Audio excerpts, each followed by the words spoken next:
basic volatility, why I look at it, and understanding some easy tools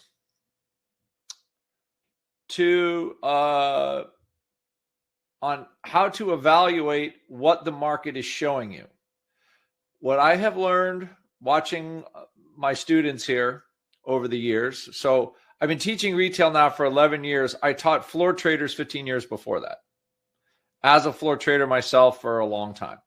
So the thing is, the whole point of this is to get you to start to look at options the right way.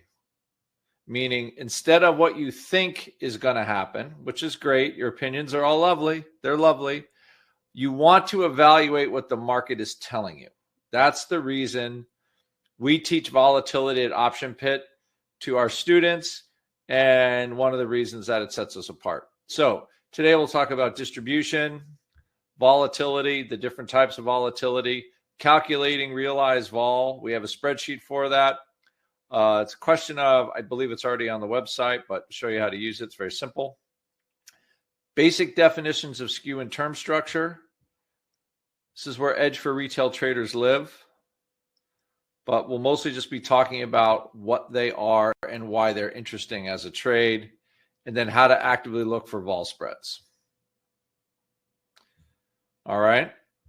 But after this course, you'll understand why we care. All right. So what I would say to you is, if you have a question, that's great, but I'm going to take the questions at the end. So you can post your question, but I'm not going to get it till later because I want to get through a lot of information. Okay.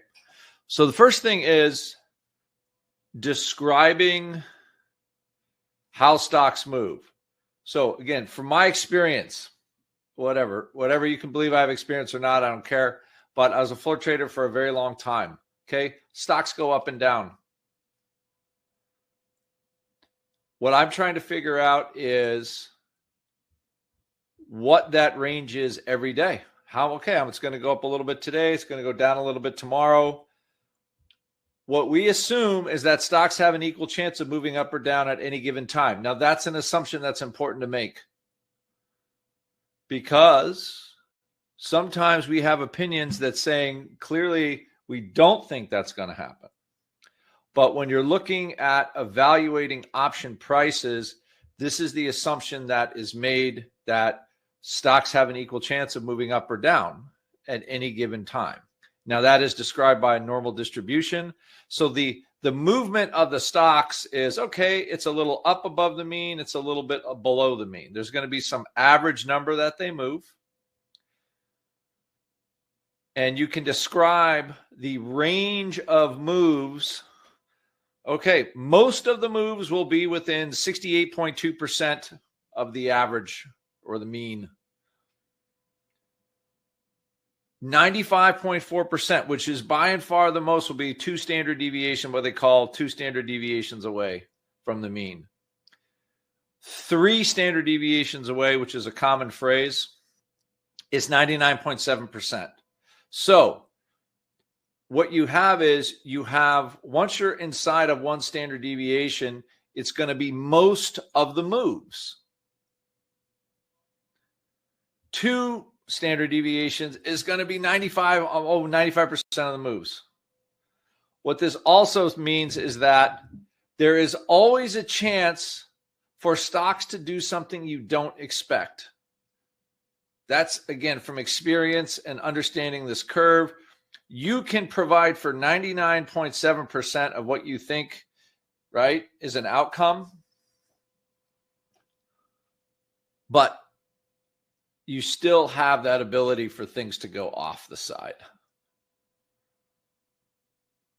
So again, understanding a normal distribution of movement, the market always says there's that shot. Okay, so just be mindful of that. And that's where risk management comes in. Now, from a normal distribution, when it moves in a range, we call it a variance. These are just some statistical terms. I don't want you to get bogged down with the terms. because we're going to move to something that is easier to understand to trade. But the idea is the idea of variance, right? The statistical term variance means you just have a data set and you're trying to understand how much it's going to move most of the time, or how much that data set is going to change most of the time. It's giving you an expectation of basically what's going to happen. Now, as traders, we use variances all the time. Of course, you can guess what variance is going to become. We're just moving from a distribution to a variance to a volatility. Okay, that first normal distribution underpins the assumptions that I make on how things move from a mean. Every day you walk in, how much is the stock going to move? It's the first thing I say in all my classes. What do you think the stock's going to do? Well, I got an idea what it's going to do because this is what it just did. Now, again, another statistical term, standard deviation is the square root of variance. So when we do our simple calculation, this is where the ideas come from. It's just all statistics. But I don't want you to get bogged down in the weeds of the statistics, okay? And all of the people that have ideas of, there are lots of ways to run statistical analysis about volatility. Tons of ways. What I'm giving you here is what I'm going to call back of the envelope, easy vol. Ways to look at the screen and understand what the vol is telling you, what the volatility numbers are saying and what to expect. Do not get caught up in the weeds of volatility. Okay. Now, volatility is another word, again, for statistical term for variance. Really, volatility is standard deviations, which is the square root of variance. But the idea for volatility in your head, it represents an expected range for a stock or index on an annualized basis. This is important because this is what the option model wants, an annualized number. So the option model assumes all those little blinky lights you see on your screen with all those option prices. The initial model, Black-Scholes model, assumed it knows the volatility for the next year. When they designed that model, that was a big assumption. Now, everybody in here and everybody watching this video probably understands that nobody knows exactly, maybe except for Citadel, what the volatility is going to be over the next year on average for 1 year. So that's a thought for you to put in your head. What I want for, if you're just learning about volatility, just learning about options, you want a simple expression for trading, a simple expression for volatility based on statistics. Now, all of that stuff about standard deviation and variance, you can forget now, because now you want something simpler. Okay. Now, the easiest way to understand this is, again, on an annualized basis, think Black-Scholes. If you have a $70 stock with a 20% volatility, what do you expect it to move? So, okay, basically, one standard deviation is roughly 2/3 of the time. That's going to be $15. 20% of $75 is $15. Just the simple arithmetic. Again, on an annualized 1 year basis. 95 times 2 standard deviations, I'm just going to add that move together. So instead of a $15 move, I'm going to have a $30 move. So if you have a stock that's a 20 volatility, what is a 2 standard deviation move on a 20 volatility? Is $30. So that's giving you the idea of, okay, if it's $75 and then you expect the stock to move $30, right? That's a pretty big range, even at a 20 volatility for 1 year. Right? Because you can move 20, $30 up, $30 down. Oops, sorry, $15 up, $15 down. And for your 15 vol, it's going to be $7.50 up, $7.50 down.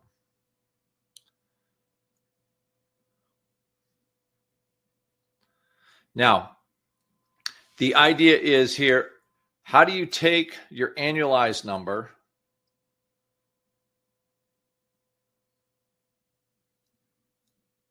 and you turn it into a non-annual period of time? So the idea is, okay, volatility is great for a year, but I'm only trading for $3 for 3 days or 4 days or 5 days or 1 day.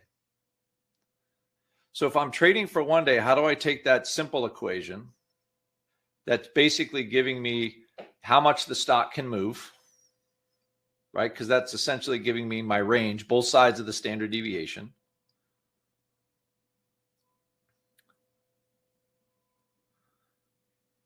And now I want to translate that into, let's say, 1 day. So if I have a 16 volatility stock, again, remember, standard deviation is the square root of variance. I'm going to take the square root of, right, 1 over 256. Why do I use 256? That is the number of trading days, and it squares easily to 16. So the number of trading days normally is 252. If this is good enough for Natenberg, it's good enough for me.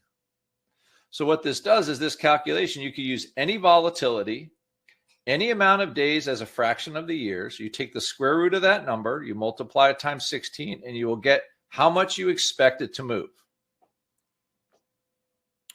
Remember, I'm not answering your questions, and I'm totally ignoring you until the end of this presentation. Again, trading days. Can you trade on the weekend? No. Okay, you only trade during the week. So what this tells you is what? A 16 volatility. If a stock trades at a 16 volatility, you expect a 1% move per day.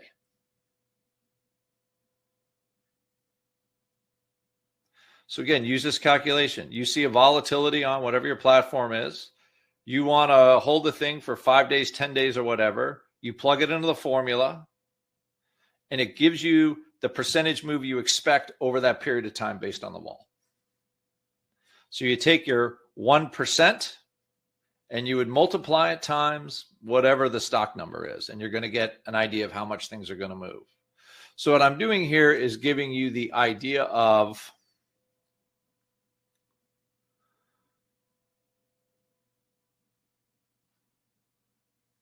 how much a stock can move based on the volatility and the amount of days you're going to hold. So we have a volatility, we have a time to hold, and we're going to have an underlying price. Now, using these things is going to help you price what the market thinks is going to happen. Right? And the idea is most of the time, one standard deviation move is going to be 68% of the time, two standard deviation move, 95% plus. Also, what it means is you can stack volatility up. 32 vol will be 2%, 48 vol, 3%, right? Based on our example above. So it's a simple way to understand volatility based on a range. You create some simple math, and now you have a simple number to help you understand how much something can move. You also know it is never 100%. It's always an estimate.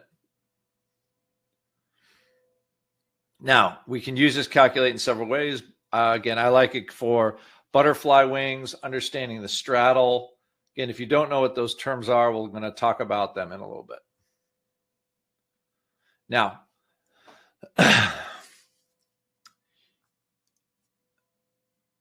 again, here on volatility, there's all kinds of vols. What is current volatility, forward vol, implied volatility, historical or realized vol?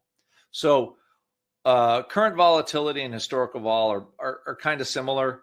The idea is these are basically the four volatility buckets, and all kinds of volatility fits inside them.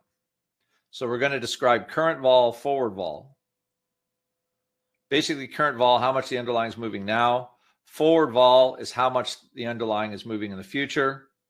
Implied volatility, what the options are priced as. And historical volatility is basically an average of a period of time in the past. So these are basically the 4 volatility buckets when we talk about them. So the hardest thing when you're first learning is like, what volatility am I seeing? What is it telling me? All right, so hopefully this will describe this. Now, why is volatility trading interesting? The idea of reversion. Again, there's lots of information about reversion out there. And when you're looking at this,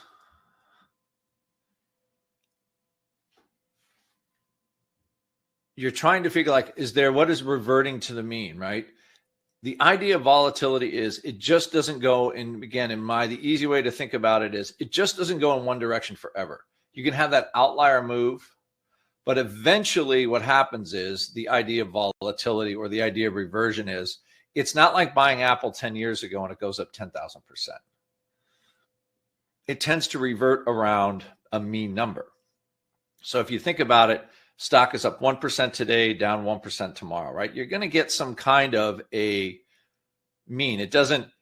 You're not getting basically a straight line up or a straight line down. It'll feel like that for a while, but it cannot stay like that for a while.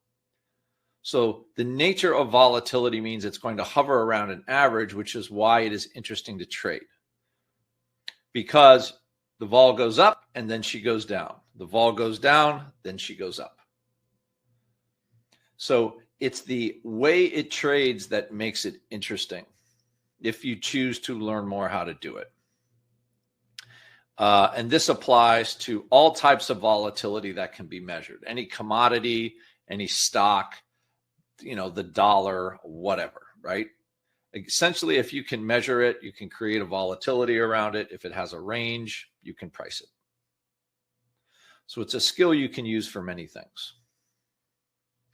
Now, current volatility, just how much the stock is moving now. Like when we're doing this, and today is Thursday the 28th, like we have these spikes, these end of day spikes, right? That's giving you an idea of the current volatility. So VWAP, value weighted average price, right? So again, this is kind of a reverting thing. You have a VWAP, stock goes down, right? And then again, either the VWAP gets lowered or the stock goes back to the VWAP. It's giving you an idea of, again, a reverting type of number. Short-term time periods. So when Edge Hunter, we create 3-day vol, 5-day vol, 7-day vol, meaning this is just the volatility we have had over a period of time. Okay, if you're going to trade something for 1 day or 2 days, is it nice to know how active the stock was or how much it moved the previous 3 days? Again, for me, after trading for a long time, I like that information. It gives you context. Again, daily range is what I would call ATR, how much basically the top or bottom of a wick of a candle. What was the top price or the bottom price? These are ideas. These are different current volatilities. Now, is that helping you? I don't know. But what it's giving you is you can price or trade different types of volatility. And there's gurus here and there that have ideas about volatility. Whatever. I don't care. You just have to understand what they're actually trading. Okay, forward vol. Forward vol is what Black-Scholes wants. What is the volatility between now and the end of, until, let's say, expiration? Let's make it useful, right? So nobody knows what that is, but you can estimate what it is. So it's impossible to know it exactly, but you can estimate. That's why we use volatility charts at Option Pit, right? I use volatility charts for 15 years because it gives you an estimate. And then all of a sudden you have what an estimate for volatility is. it cuts the world down to an infinite amount of possibilities to a relatively finite amount of possibilities. You can price a finite amount of possibilities. I think having this massive amount of choices to price makes it very difficult. So it brings the world down. So having an understanding of what you think forward volatility is just like, where's the stock going to go? So it's giving you, again, an idea. So what do we use? We use volatility charts, and we try to weigh all the different types of risks, right? Because once you hold a position overnight, anything can happen. Now, statistically, right, because now we're talking about statistics, you have a probabilistic move. If you know what the volatility has been over the last week, you get an idea, but still anything can happen. But forward volatility does include all of these risks. It includes overnight, weekend, intraday, whatever you can think of, right? A ship hitting a bridge, right? All these things that will end up being in a forward volatility number. Now, implied volatility. This is when we're talking about option prices. So the 5 factors that make up the Black-Scholes model are price strike, time to expiration, cost of carry, which is interest rate and dividends, and volatility. The one thing we don't know is the vol that goes in the model. So we have to guess it. Every vol you see is a guess, but option prices are based on what people actually want to pay. Remember that when you see option prices on a screen, that is what a liquidity provider will buy and sell at. Those are real prices. Just like you go to McDonald's and you go up there and there's a Big Mac is whatever it costs now. It's $5 or $6 or some ridiculous price. That's a price. That's a signal. Option prices are a signal. You use the model to back out the implied volatility from the price. So you start with the option price, you get the implied volatility. Implied volatility is always today's trade date. Today is March 28th. Implied volatility will be calculated on today's trade date. It's an important distinction to remember. Now, because implied volatility is an output and we're sticking it back in the model, we know that the model or the option prices you see based on implied volatility are just guesses. So why do we trade volatility at Option Pit? Because we know they're all guesses. And once you know something is a guess, you can also make decisions about whether you think the guess is good or bad. So it becomes volatility, implied volatility becomes a tradable thing because by its nature, it is not 100% accurate. It is accurate to the price of the option, but it is not accurate based on how much you think the stock is going to move over a period of time. It's telling you what they're paying, the market's paying, but that number might not be accurate or might not be close to being accurate. It can be literally anything in the future. Now, here are just some, quick issues with implied volatility. In general, when people are worried, traders are worried, whatever, implied volatility rises. And that number might be, like I said, it might be higher than the actual volatility from now until expiration. So remember, implied volatilities might not be the right vol to describe the forward vol between now and expiration. That's the idea. That's the tradable part. Again, they usually are too high. 3 to 4% is kind of an average number, which is why there's a lot of literature about selling options, because there's the VRP, volatility risk premium. Right? Everybody thinks it's just free money. That 3 to 4% that's too high, I'm just going to sell options. It's going to be the easiest money ever. Doesn't always work that way. But that is where the basis for that kind of trading comes from. Options are overpriced. You sell them, you make money over time. Not that easy. Now, another thing is because instruments have many strike prices, all of a sudden you have multiple volatilities for one term. What's the right one? Who knows? And again, bid-ask spreads that are really wide can throw off the implied volatilities. So while it is a gauge for the number, there are potential inaccuracies, right? Because remember, what's it trying to do? You're trying to use the implied vol and predict the forward vol.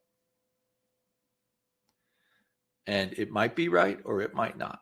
But these are all things that just on the outset could make that number, that implied volatility off. Again, makes it a tradable thing. Historical volatility or realized vol. You'll see both of those terms just to make it more confusing. Historical or realized vol. So how much the stock has moved over the last time period. So people like charts. Why? It gives them context. The stock was there. I think it's going to go there. Volatility is, okay, well, the volatility of this stock has averaged 20% over the last 10 days. That's giving you an idea of how much it's going to move to a pretty good degree, right? You just use the calculation we showed on the earlier page. I got a 20% volatility average for 10 days. Okay, it's going to give me a range of what I think the stock is going to do. Maybe buying those crazy calls isn't the best idea because it's so far outside of the range that it could move. So again, giving you reasonable, like what's a reasonable move for an underlying? So 10, 20-day, 30-day vol. All that says is I'm looking at the last 10 days of volatility, the last 20 days of volatility, the last 30 days of volatility. That's all that says. 10 and 20-day has noise. I find it useful for option trades that you're going to put on and probably carry less than 2 weeks because you get an idea of how the thing's moving, whether you're selling options or buying options. Again, what I tell students mostly is you don't want to create a trade that walks into a buzzsaw, meaning you're buying options that are too expensive or options that are too cheap, or selling options that are too cheap. Now, calculating volatility. A lot of ways to do it.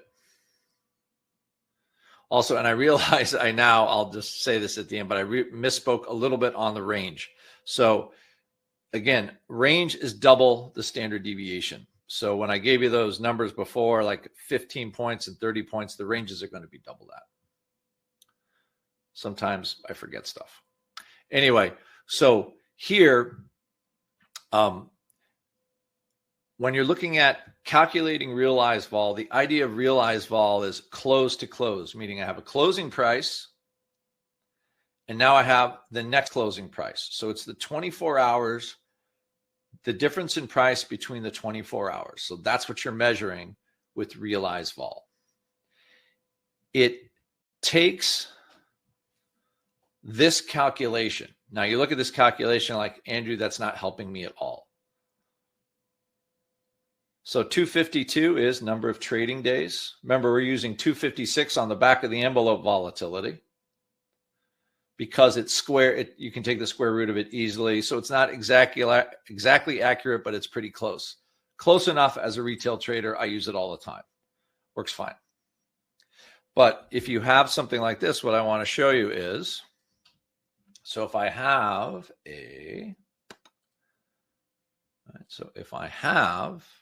so here's a sheet with a couple of prices. So here, this is, I believe, here's the calculation. So this is the calculation that equation that I put up there. So if yesterday's close was, 125, and today's close, right, or yesterday's close was, let's say, 120, I have a $5 move close to close. That's a 64.8% volatility. So again, that $5 move is a 64% volatility for one day.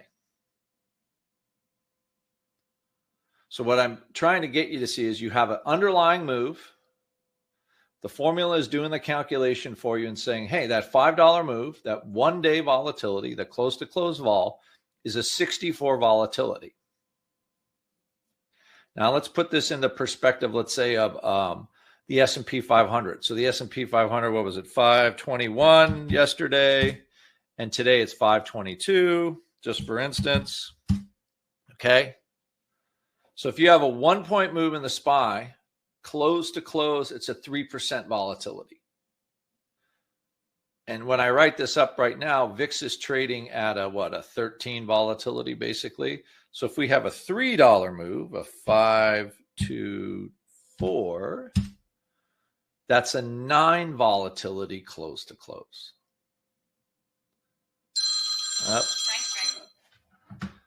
Frank's not paying attention to the schedule. So, Frank, dude, wrong time. Anyway, so hold on. Frank, I'm doing a presentation, dude. That's a lie. It's all right. We can edit that out. Hold on, let me get a pencil. You can't do anything here.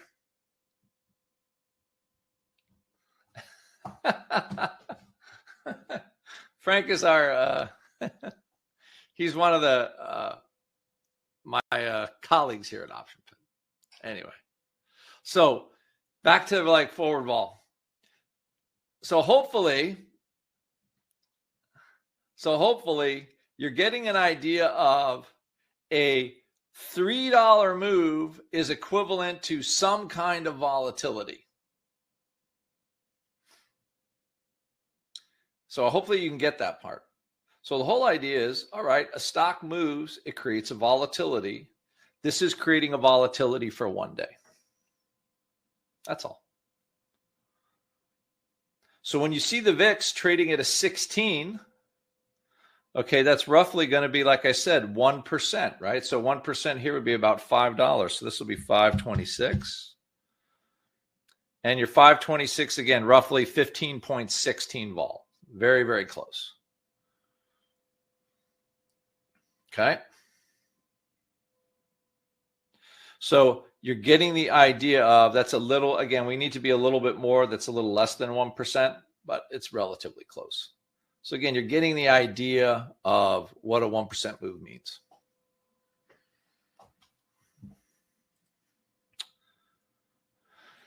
All right, I got to scoot this down here and do this over here. All righty. Oh, got to get rid of that. There we go. And there we go. All right. So again, I gave you what I would say is the one-day calc for that. You could use, doesn't matter what the price is. Again, doesn't matter the price of security. It's going to give you the volatility of what the move is. Once you start, so again, when I was a floor trader, I didn't even talk an underlying price. All I talked about was vol. I'm trading a 5 vol, a 10 vol, a 20 vol. The underlying price really didn't matter to me because all I cared about was a relative vol level. As retail traders, we care about price because we think the stock is going to do something. It's going to go up, it's going to go down, whatever. But using volatility is going to help you see how the options are being priced for a move and whether you're getting a good deal or not.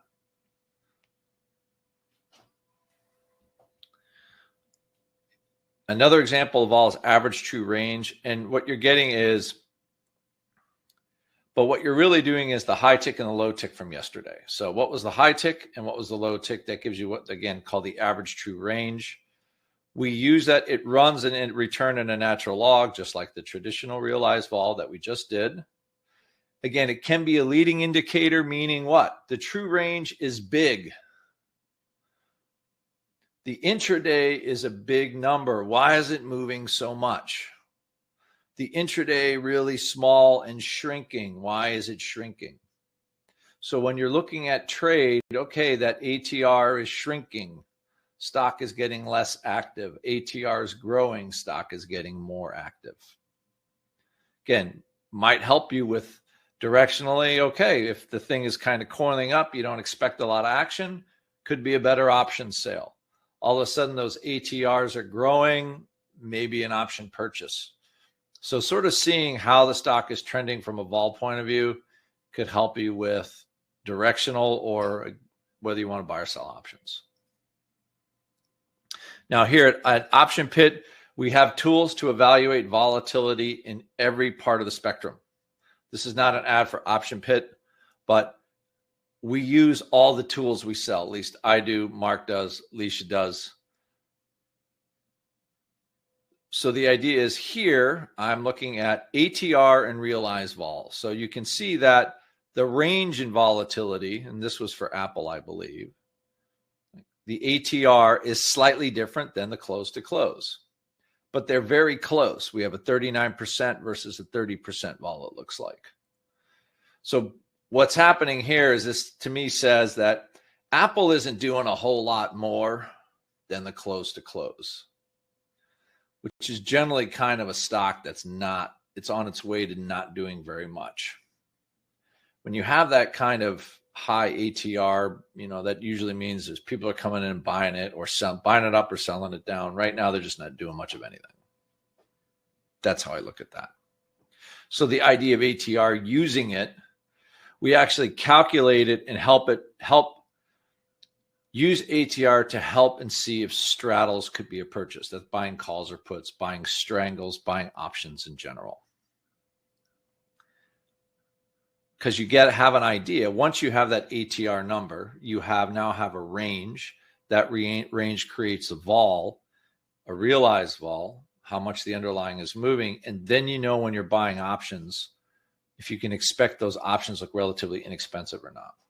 It gives you a starting point for a trade. A lot of what students ask is, well, how do you know what to trade? Right? I look at the vol first, because I want to know if I'm going to get some kind of a deal or not. Is the market giving me anything? As you learn how to trade, how to learn to trade volatility, get interested in it, you will start to understand how it works a little better. So expected range, the straddle. The straddle is just the call value and the put value, right? That little blue line across the middle of every screen you're looking at. Every option screen has the straddle, which is what the liquidity provider thinks the underlying is going to do most of the time to expiration, meaning 68% of the moves should be, if I look at the 172.5 straddle, it is $6.85.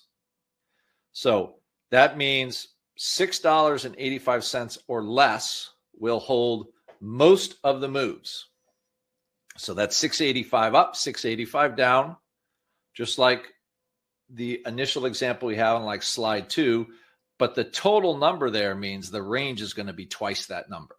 Again, just going back to that, my little brain cramp at the beginning, right? Your straddle value is 685. That means 685 up or 685 down. But that range, so the range then is now double that number. So that tells you what most of the time the liquidity provider or the market itself, because the market's setting the prices, right, because they're buying and selling them, what's going to happen. So you're like, I don't think Apple's going to move $7 between now and April expiration. Okay, that could be a reasonable bet. But you can think of it as like, if you see that implied volatility number right next to it, we're going to go over that. You're basically saying I'm going to sell a 19 vol in Apple. So you start thinking of it like that. If you sell that straddle, you're selling a 19 vol. That price equates to a vol. And you might think 19 vol is high. Fine. But that's what you're doing. When you sell that straddle, you're selling a 19 vol. That's selling a call or put. This is not a recommendation for a trade. So pull yourself back from the edge and don't go whack out a bunch of straddles at a 19 vol. Okay. So is this accurate? I don't know. Historically, myself, the straddle is an idea to start, but if it was 100% accurate, trading wouldn't be very exciting. Sometimes it is, sometimes it isn't. As you learn to trade, you'll start to gauge that better. Now, understanding what is log normal. So we're going to do a little bit more geeky stuff here for the last 20 minutes. understanding the things that go into the vol. And I remember, I'll take questions in the last 5 minutes. So most traders assume that stocks have a log normal distribution over a long period of time. Meaning what? That upside variable is higher. And mostly because stocks pay a dividend. So, at the end of the year, Black-Scholes assumes stocks should be higher. That is in the model. So when you're looking at volatility, looking at option pricing, the model assumes stocks are going to be worth more at the end, and there's a continuous compounding to a stock. If you're an investor, you understand what that is. Boop, boop, boop, boop, boop, stocks go up. The model uses this approach. That is in the Black-Scholes model. That was the original model and how they figured it out. Now, the difference is stocks don't always move like that in the short term. So the idea here is, again, practical continuous compounding is nice, but how is it exactly what happens in real life? Maybe year over year over year over year, but not in the short term. It doesn't, the distribution doesn't look like that of moves. So what the market does is it skews the option prices. Okay, so because of supply and demand, what happens is you don't have a flat volatility, right? So if Black-Scholes was writing a volatility curve, it would just be a straight line, a straight horizontal line, just one vol for all strikes. But that's not actually how volatility trades. It prices puts more below, so it's already charging you more for puts at the bottom and generally charging you less for calls that are just out of the money.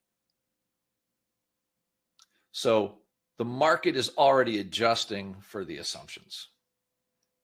Now, this helps make trades because, like I said, there's only going to be one average volatility between now and expiration, which is, again, another reason why people like selling puts, because they're likely going to be more expensive than the average vol going to expiration. When I say vol in this context, it's volatility, not volume. Right? And again, because every strike has a different volatility, it throws out the actual normal distribution, right? That's this blue curve here. Just what a normal distribution is. And you have a different distribution. Again, here's like a little fatter tail on the downside, right? Because of the market falling apart. And all of a sudden, all those options are more expensive. So it brings into a host of different type of option trades because you have different volatilities to go sell. Butterflies, diagonal spreads, different types of calendars, all kinds of stuff can be traded because there's a little bit of skew in the options, right? Anytime you buy low and sell high, basic option vol strategy, it's really pretty simple, to be honest. Buy the stuff that's cheap and sell the stuff that's expensive. Don't make it a whole lot harder than that.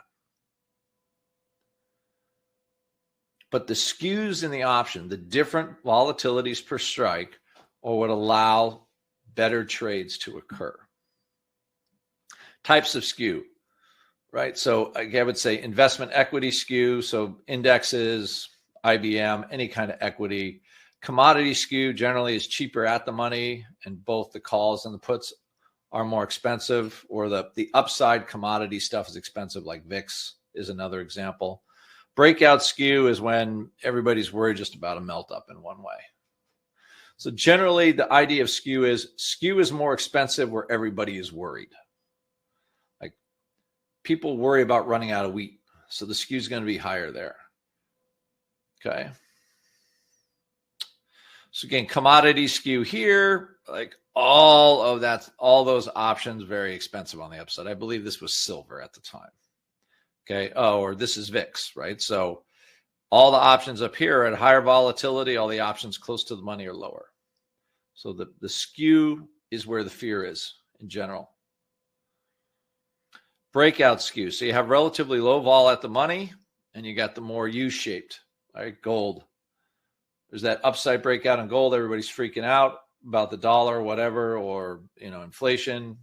So they're going to price those options higher. What that does is that gives you spreads that are relatively low dollar prices.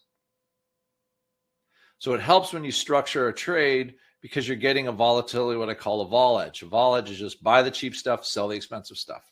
That's it. That's all vol edge is. It just happens in many, many forms. Lastly here, equity skew. Most, not all, are going to look like this. Meaning you have a higher vol for a put out of the money, which is over here. You're going to have a relatively lower vol for at the money. And then those upside calls that buy riders people like to sell are going to be at a lower vol. So most skews are a result of supply and demand. Now, again, skew moves in what I would call a non-uniform manner, but it does have patterns. What I will say is index skew is relatively uniform and tradable, at least in the SPX, Russell, and the NASDAQ.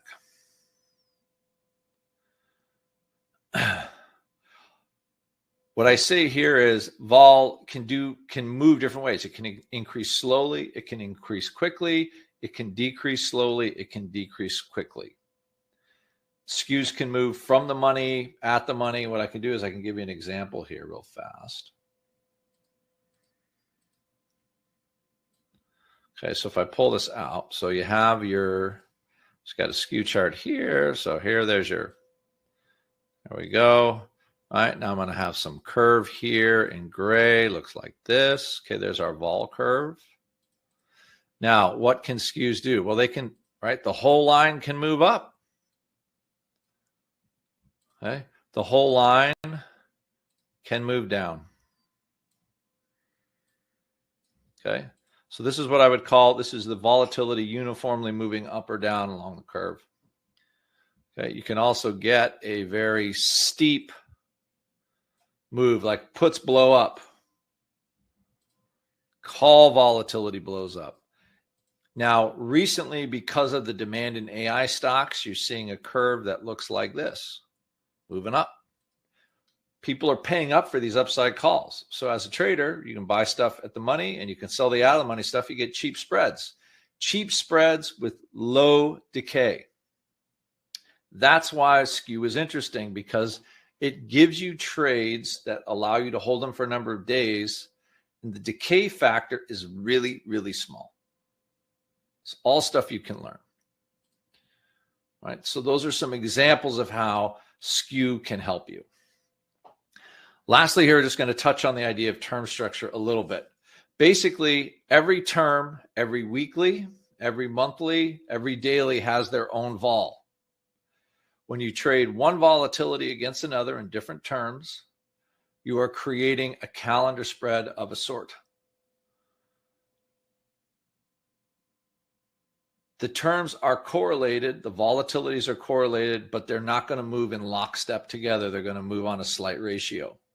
Again, there's a lot of nuance to trading term structure, which we cover in a lot of different places in Option Pit, OP Mentoring, Trading Desk, stuff like that, Pro. Just to let you know, though, that you're going to see different volatilities in different terms. And as time goes on, the slope of those curves give you information. So the basic structure is this.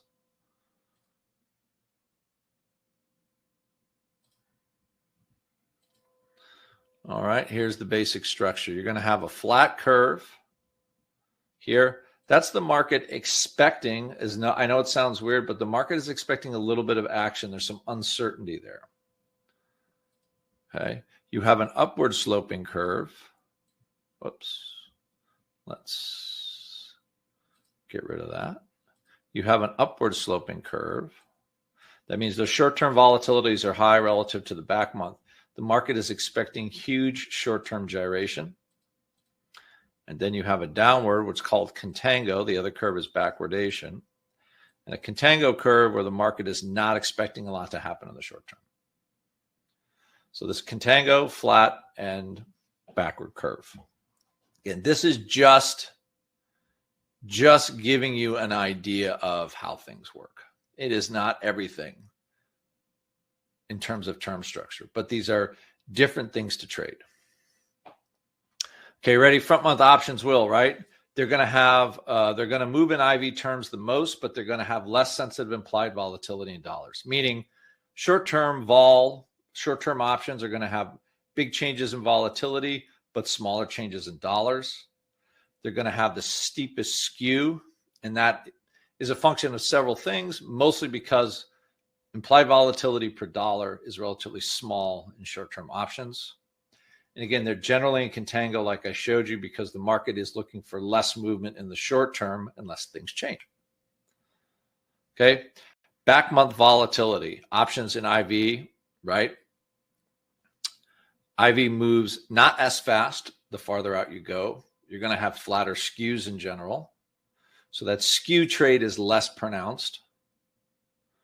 They're more sensitive to an absolute change in vol, meaning a 1 or 2 point volatility move 3 months out is relatively large. And again, mostly you're in contango unless the market starts to blow up. Contango being that red curve that I showed you.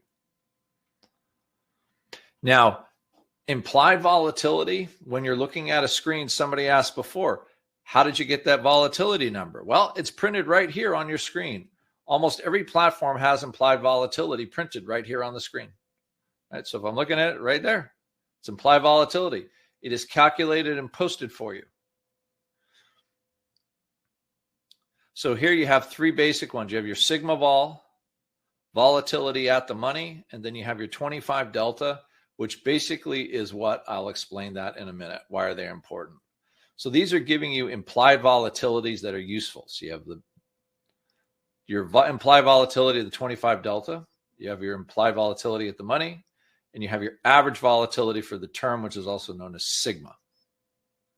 Now, sigma volatility, again, uses a little skew. It's a collection of volatilities at the money, out of the money calls, and out of the money puts. It's kind of like an average vol for the term. So it does use skew. Your straddle volatility does not use skew. It's just the implied volatility of the straddle at the money.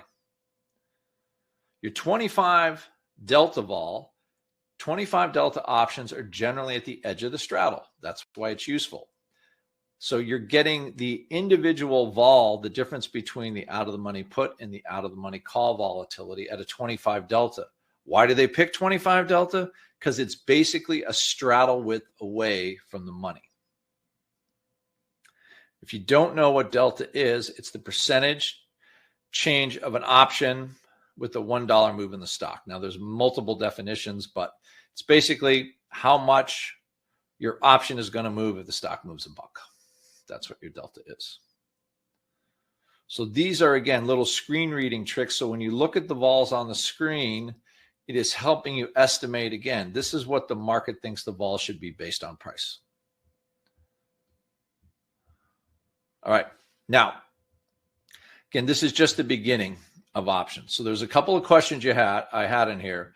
VIX skew is the reverse of SPX. Generally, yes, because upside VIX is the blow up, not the downside. Let's see here. What was the relationship between VIX and SPX vol? So generally, as far as skew goes, you've got an upside curve in VIX. The calls are more expensive because that's where the blow up is, and puts are more expensive in SPX. Let me see what else we got here.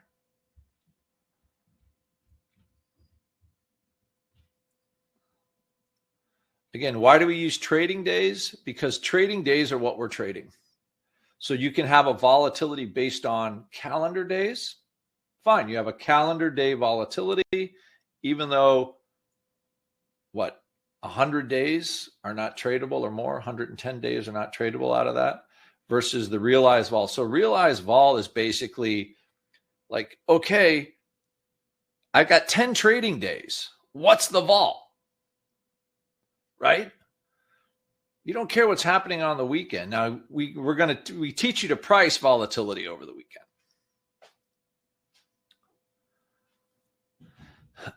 But again, understanding basic vol. So here's a question. Straddle showing a 19 vol, but HV is showing a higher vol than the trade so basically a question is this. Your straddle is showing a 19 vol. The realized vol is showing higher than the straddle is mispriced. Exactly, MM. Then you have a trade. Now you decide what you want to do with the straddle.